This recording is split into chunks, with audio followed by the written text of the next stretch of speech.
Hello and welcome to Badge Chat K-12. We are again live on YouTube for a deep dive.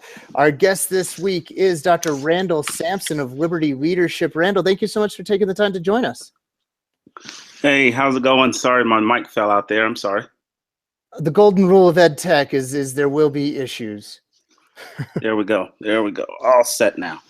We're ready to go. Awesome. So Randall, thank you so much for taking the time to join us. And for folks who are watching live, know that you can tweet your questions in at hashtag BadgeChatK12. We'll be checking those. You can follow Randall at Randall Sampson on the Twitter. And I say we dive right in, Randall. You kind of caught my interest tweeting about personalized PD and using micro-credentials to recognize it. And before we dive into just the program itself, maybe you could share with us just sort of the journey that got you to digital badges and micro-credentials. Yeah, it's been a great journey. Thanks for having me on. I appreciate it. And it's always a pleasure to speak with like-minded folks and even with people who want to stretch their thoughts and really see stuff that's never been available. So I first started my journey, obviously, as an educator, as a teacher. So I taught middle school, which was great. And then for 4 years, and then I became an administrator for about 6 or 7 years. Then I got wooed into a great nonprofit organization called Knowledge Works Foundation in Cincinnati, Ohio. So I'm originally in Columbus, Ohio, and some of the work that we did was very dynamic. Early college work, STEM work, anything innovation related. And it was one of those places where you toss ideas up against the wall and with educators to find out what works. So that's been my journey, and that's been my enlightenment, is just figuring out the best things that work for teachers. And then after I left Knowledge Works for the past 4 or 5 years, I've started my own independent consulting firm, Liberty Leadership Development. So that's been great, doing some great things with blended learning, great things with innovation and learning with at the federal level, state level, and local level as well. Awesome. And is that Catherine Allshouse? Is that Knowledge Works? Yeah. Okay, I saw her speak person. once. Absolutely. Awesome. Yeah, Catherine is awesome. She's great. And so, you know, you've been playing in the blended learning sandbox and, you know, clearly really into this idea of personalized learning, and just in working with teachers, it just made sense that if we're expected to personalize learning for students, why not personalize PD for teachers? And that's been like the absolute enlightenment for everybody. I think it's starting to really come into play now. So people are saying, hey, we're going to have personalized learning for kids. And the natural question will be, well, why don't we have personalized learning for adults? But actually what ends up happening is we went down this road of personalized learning for the students, for the learners, and it never really transferred from setting because the way it was delivered, right? So it was delivered as a sit and get PowerPoint presentation for teachers, which there's a point in time to do that. But at the same time, you have to introduce, how does personalized learning work for everybody? Teachers, administrators, and students. And the way that it works for students will not necessarily work for adult learners. And I think that's where the sticking point is. So we really have to differentiate what it looks like, sounds like, feels like for adult learners. And the average kid that's sitting in a 4th grade class when they're doing personalized learning, they're not thinking about graduate credits. They're not thinking about license renewal. They're not thinking about teacher evaluation. So all of these things that are happening simultaneously in the adult learner's life, we kind of have to put that into play and really figure out, okay, how can we marry some of these items and streamline the entire process? Yeah, and I really like, and I'm sure you'll get a chance to kind of dive in and show us some of the kind of, I guess, demonstration learning pathways that you have available for adult learners. But I really like that there is a lot of choice involved for adults, especially so you choose the platforms that, you know, hey, what you're comfortable with, what you're already using, go there. Yeah, and that's the key. I think that we don't need to reinvent the wheel. So we don't want to have teachers and adult learners doing things just for the sake of doing them. That's like the ultimate level of frustration, for myself included, being the person on the other side training it, right? So we want to make sure that adults can use what works best for them. And obviously there has to be some level of a standard that we can all adhere to and agree upon to say, okay, this is the standard, and let's exceed or at least meet the standard of professionalism that we're all trying to achieve. But how we get there should be totally up to them. It should be totally their choice. Totally. And so we're kind of falling into the trap as well. I'm seeing it happening. So school districts will say, well, at the end of the school year, we have our professional development for teachers. Kids are gone, and we set it up like a workshop, and it's led by teachers, almost ed camp style. And so teachers have choice. They can go to different workshops to see what they're doing. So we're really personalizing the learning, is what districts are saying. And when I ask the question, well, who set up the sessions? Then it's, well, somebody at the district office set up the sessions and created the topics and created the agenda. And so I'm like, okay, it's really not choice, it's forced choice. And so now teachers are just kind of going along to get along. It's the end of the school year. You don't want to ruffle too many feathers, or even if it's at the beginning of the school year, at any time, you just kind of go along to get along. And so the process gets watered down, and it falls under the guise of personalized learning. Awesome. And I think that'd be a great kind of transition point to go ahead and dive into kind of what you are doing with the personalized learning for educators. I know you have some visuals that you are able to pull up to kind of help us put images to words. And for those of you who are watching live, if you have any questions for Randall as we're talking, just tweet them out on the hashtag BadgeChatK12. I'll see them and cut in and ask Randall the question, and make sure you're following him on Twitter at Randall Sampson. And if you will, go ahead and share your screen with us, Randall. Yeah, absolutely. So the first one that I'm going to share is just kind of like a quick little overview about the process itself. And let me get that together for you. And here we go. All right. So you should be able to see my screen, correct? Yes, sir. All right. So the first one that I typically share with teachers or with organizations is this whole concept of how the world has changed.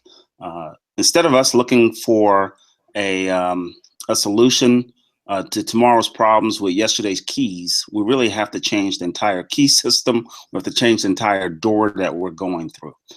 So top left-hand side here on my screen, when we look at the world's largest taxi firm is Uber, and they have no cars. They own no cars. The world's most popular media company is Facebook, and Facebook creates and publishes no content. It's all user created and user driven. So the way I figured what personalized PD is, we're going to become we are the world's largest teacher professional development network. No materials. So you don't necessarily have to show up to a certain location or a certain place and sit and get. You don't necessarily have to purchase materials and textbooks and go through the traditional method of learning. So our proposal is, or our proposition is, that you capture, curate, and share what you're doing in your classroom setting. So then the question becomes, well, how do I capture items in my classroom? What do I do? What do I use? And we always tell people, any a device that has a camera on it, that has a camera lens, that can capture what's happening either in your classroom or during your learning experience. So teachers are capturing student learning in action via Twitter, capturing student learning in action via Instagram. You can do that. Teachers are going to conferences in the summertime or throughout the school year. What really happens in those breakout sessions? You can capture various PowerPoint presentations or slides that speak to you. Quick 30-second video of the keynote speaker if they said something very profound that you really liked and you want to share with the rest of the world. Now we can see the learning from your perspective as the teacher, as the instructor. And I really this like sounds the scary. we part of that, Randall. Just to interrupt you real quick, I really love the we part of that, and that third word at the bottom there, that share part, because as I'm sure you're about to show us there, that the folks who are getting graduate level credit for this, they're not turning in a paper to an instructor, that they are expected to share out their learning with others. And I think that's probably the most critical part, right? So we've all had master's degrees and PhDs and so forth, and we submitted some very prolific papers for these degrees. But at the end of the day, the only person that really saw it was the professor committee that glanced at some of the items, and then after you receive your degree, you just kind of move on into the world of work, and nobody ever hears about that again or sees it again. Concept. And you know how it is. You can tweet something out and you put it out last week, and 3 months from now, it's still retweeting and floating out there, and people across the world, across the country, and maybe even across your city and school district, their time at their pace and learn with you in that regard. So it makes the learning very, very public. Your perception of things become very public in a good way. And sometimes people worry Yes, about sir. that because they say, well, you know, there might be a teacher that captures a kid doing something inappropriate, right? And I tell people this all the time. It's not about capturing that aha moment or not, and it's not even about capturing kids in the learning process with your camera. This whole process is predicated on capturing the learning task in action. Whatever's on the student's desk or whatever task the students are engaged in, I think that's the most prolific component. How do we capture the learning task in action? And a kid doesn't necessarily even have to have their face in the picture because it's all about the learning that's occurring and less about kids posing for pictures. Totally. All right. So this is a pretty cool visual, and I have one more here that I think I'm going to pull up. And this next visual is usually, I'm going to expand it a little bit. This next visual is usually the one that most people in central office or school districts will ask the detailed questions, right? So the nuts and bolts behind stuff. Because every school district, as much as we're innovators, this is in place that we have to follow and regulations that we have to follow.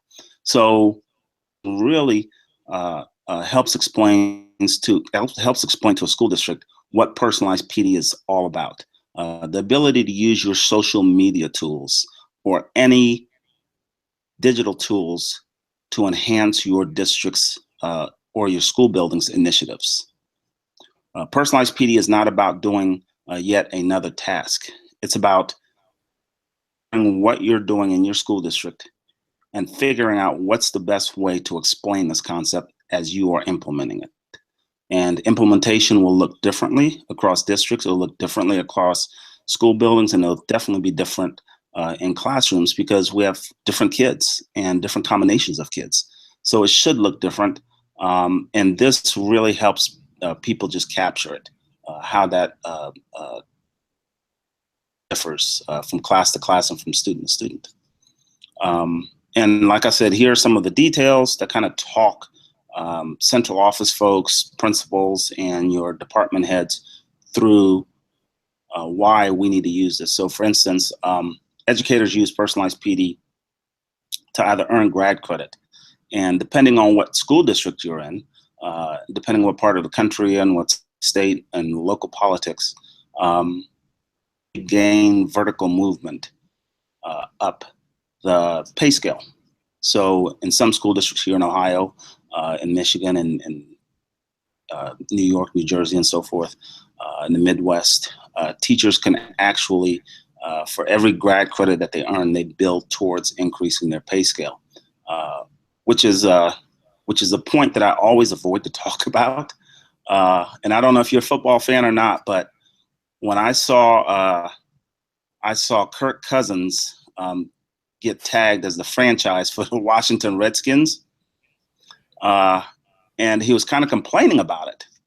And his franchise tag meant that he had to stay in Washington as the quarterback for at least one more year. And his complaint was that the franchise tag was giving him $20 million for that 1 year. Better than I. Nobody even said anything, right? So I'm thinking to myself, look, teachers don't make that much money. So why don't we figure out a really good way for them to enhance their pay scale, max it out for the good work that they do. So it shouldn't be that big of a deal just to increase their salary so they can have a great living wage to support their families. So this is a great tool to use that.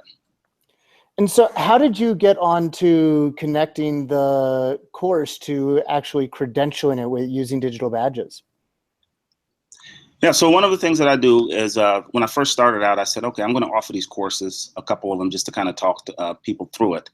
And I'm going to come off of this slide real quick. That way I can give you the picture back here, give you the screen back. So one of the things that I started to talk about was, hey, I want to offer some courses for teachers. I think it'd be kind of cool. Then the next thing you know, all these people started signing up. I'm like, oh my God, this is cool. And everybody kept saying, hey, can I have more? Can I have more? Can I have more?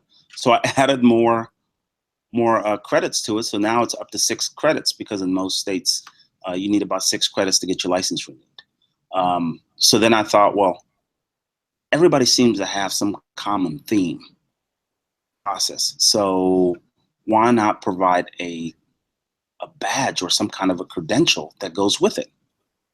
So I investigated in some badges, and I was able to customize some badges. And so based on the teacher's focus area, when they submit their work, a specific badge. And once they earn that badge at the end of 6 credits, they can tag that badge to their LinkedIn account, and to their various social media accounts. And now if they're looking for an advancement in career or moving to a different job, up with a teacher certification or a college degree. But what principals really want to know is, what have you done?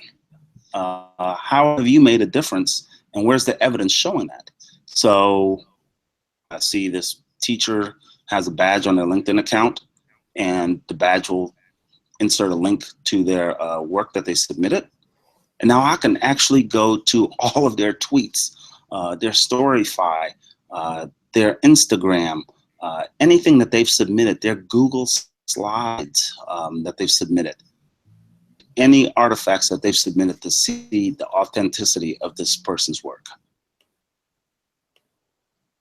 And oh, by the way, we do have a request from SJ to post the graphic that you're using. So if you would, after the chat, go ahead and tweet out that graphic on Badge Chat K-12. We'll make sure to get that for you, SJ.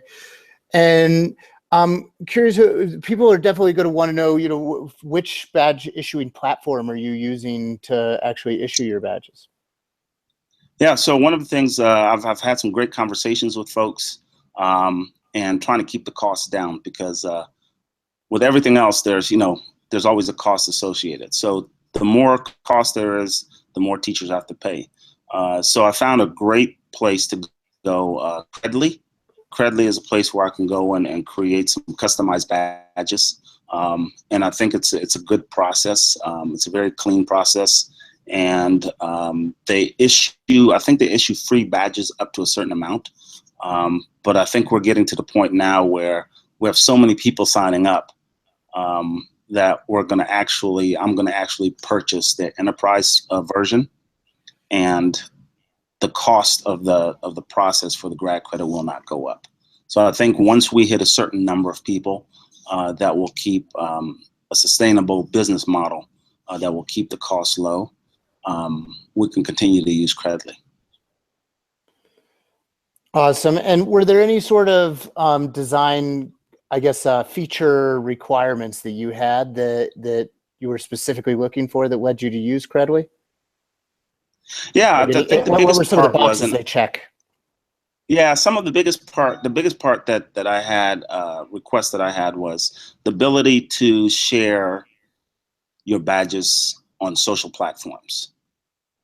It's not good enough just to say I have a badge and it's sitting in my email, right? So how can people attach the badge or attach the link to their LinkedIn account? How can they post it onto their Facebook page? How can they put it on their Twitter? Anything that can be shared that you're proud of, that you want to put out there. And I tell people all the time, it's not bragging. Um, Mm-mm. Bragging is talking about stuff that you haven't done or have no experience of, so you just kind of cover up. This is a moment of pride for educators because educators are so humble, and we let people kick us around a little bit in the political arena, and I think this is a chance for us to lead our industry and really put out there what we do well. And we're the only profession in the world that creates doctors, that creates lawyers, that creates firemen and nurses and other teachers. There are not many other professions out there that can actually say they create the best human beings possible. And we should be proud of that. That's what we do. That's why I'm in education. And it's all about building the best possible scenario for young people. I love that way of putting it, and I really like that. You know, that for you, it's very clearly not just a sticker or a trophy. That evidence, it sounds like, is required to be attached, and that the portability and openness of the badge is very important because you really do envision this being something that teachers do share with a broader audience than just themselves. Oh yeah, absolutely. So I had and I'm going to give you a really cool example. I had the largest school district in Ohio, Columbus City Schools, and the second largest school district in the Midwest is Columbus City Schools. And they do a really great job with their leadership program. So they have aspiring teachers who want to be aspiring leaders and school principals. So they have to go through a year-long academy, and they call it the LI program, the Leadership Intern Program.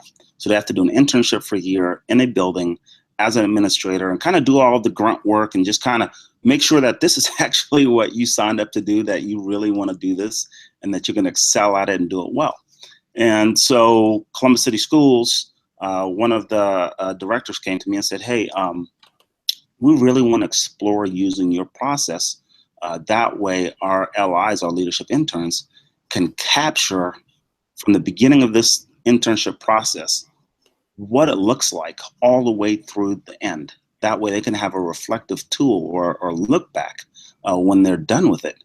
And they can look at it over the summer going into the following year and really prepare themselves to move into a building. When we thought about this, this was like the most dynamic thing ever because principals have to do evaluations. So this is a great way for them to practice doing evaluations of themselves, right? So it's not good enough just to evaluate another teacher and say, here's the check boxes. So now you have a chance to really reflect and evaluate your own practice as a leader. So they love that process. They love the fact that they didn't have to take another class after their leadership intern courses for a license renewal. So they really love that fact that it was very easy. And then they also love the fact in Ohio, many of the urban schools and rural and suburban schools have to do the Ohio improvement process. So it's like a school improvement plan. And so they can capture that process as well. So they were able to do 3 separate things with one tool. They were able to use personalized PD to take care of 3 separate things. And they love that. And then the fourth piece into that was they would share what they were capturing with the greater community, like an administrator is supposed to do. And so now they took care of their community engagement pieces, and it's very authentic. And parents are following. At the high school level, the older kids got engaged in it, and the older kids started setting up their own accounts for Twitter or for Instagram, and they created their own professional accounts. So it's not just between friends, right? So it's these professional accounts because they're going to use it for college admissions.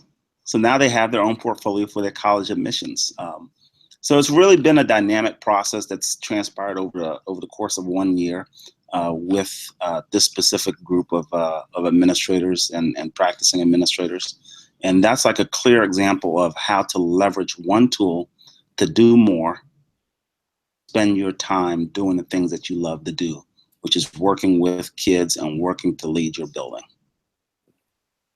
Awesome. And before I ask my last question, Randall, one thing I do want to make sure anybody who's watching this live or sees the recording of is he did mention Credly, their CEO, Jonathan Finkelstein, is actually going to be one of our keynote panelists at the Badge Summit coming up June 24th in San Antonio. Check out details at bit.ly/badge summit. That's bit.ly/badge summit.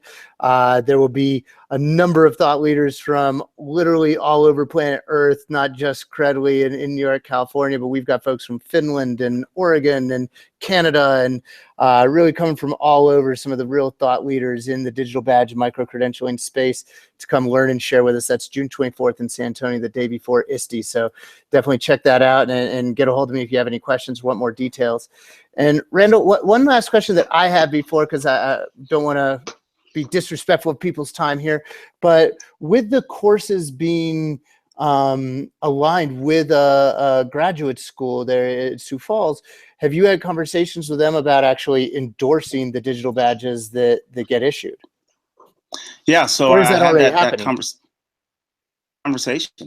So I had that conversation about them being the primary endorsers of it, and they said, "We haven't really thought about it." So this entire thing is so new, so fresh. The first university that I went to, there were multiple. I mean, you name the big leagues, the Ivy Leagues, the Big Ten, you name them. I went knocking on their doors, and they all said, "Wait a minute, professional development needs to occur on our campus where adult learners can sit in the seats and hear the information directly from the professor's brain."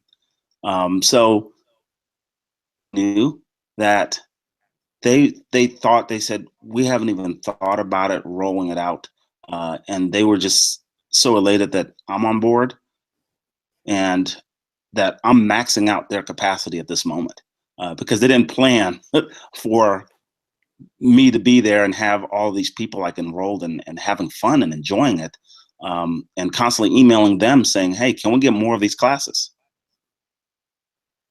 Man, congratulations. That's really awesome. And good luck with that conversation. And we'll definitely be paying attention, because I think that'll definitely be, one of the milestones as we look back. Some of the earliest universities, like Sioux Falls does it, like Pacific University. If they start endorsing these badges, it definitely can help add sort of a value proposition to those teachers who are using them in the job interviews, like you talked about, to say, "Here's how I'm awesome, here's how I'm changing the world, look at my evidence attached, and University of Sioux Falls is endorsing me for this skill." Yeah, and I think that, in my opinion, I think that the big kick on that would be I would say that the pedagogy component, right? And universities have not figured out yet how to do what I'm doing, for the simple fact that it's still, when you look at some of these that are starting to do it, different universities that are starting to do it, I don't want to say any names, they're starting to do it, but it's still, here's the class, or here's the course list. You choose from the 10 courses which one you want, and then you have to buy this book, you have to write this paper. It's still traditional stuff that they're asking for, and they're just attaching a badge to it. So that's really just trying to hold on to the old way of doing things. And like I said before, we have to have a new set of keys for tomorrow's doors. And just as a quick plug, as we informational. Oh, absolutely. And then a quick plug. So one of the things I started thinking about was having everything being job embedded, student centered, collaborative, and very open. Started to work on this little buddy right here, this little book that I'm writing. It's called Welcome to the Grind. And basically, it walks you through the pillars of personalized PD, and it helps schools really understand what this whole process is all about. So this won't be out until the end of the month, end of June, on Amazon. But it's a good read. Change the world, but it's a step forward, and it's exciting for somebody, right? I'm excited about it. Yeah, yeah. And just the I'm name excited itself, about "Welcome it. to the Grind," right? Nobody, the average person doesn't understand K-12 school, that it's an absolute grind, and we embrace it as great educators.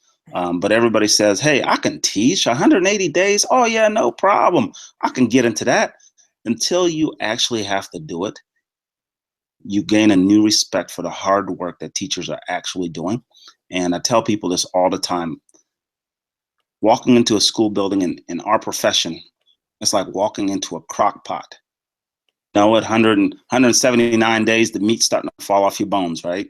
Uh, but we love what we do. So it's definitely a grind, and we know how to do it well. Well said. And please do it when it comes out later this month on Amazon. Share it out on that Badge Chat K-12 hashtag, so that all of our community can know about it and go out and get it, download it onto their Kindles.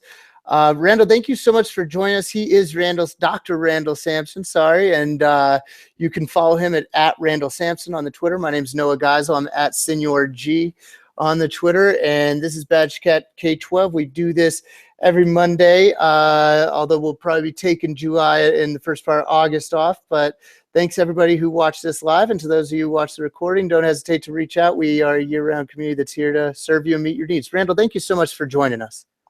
Thank you. I appreciate you, and I appreciate all the hard work you're doing and the innovation that you continue to push. Oh, hey man, thank you so much, and have a badge-worthy week, everybody.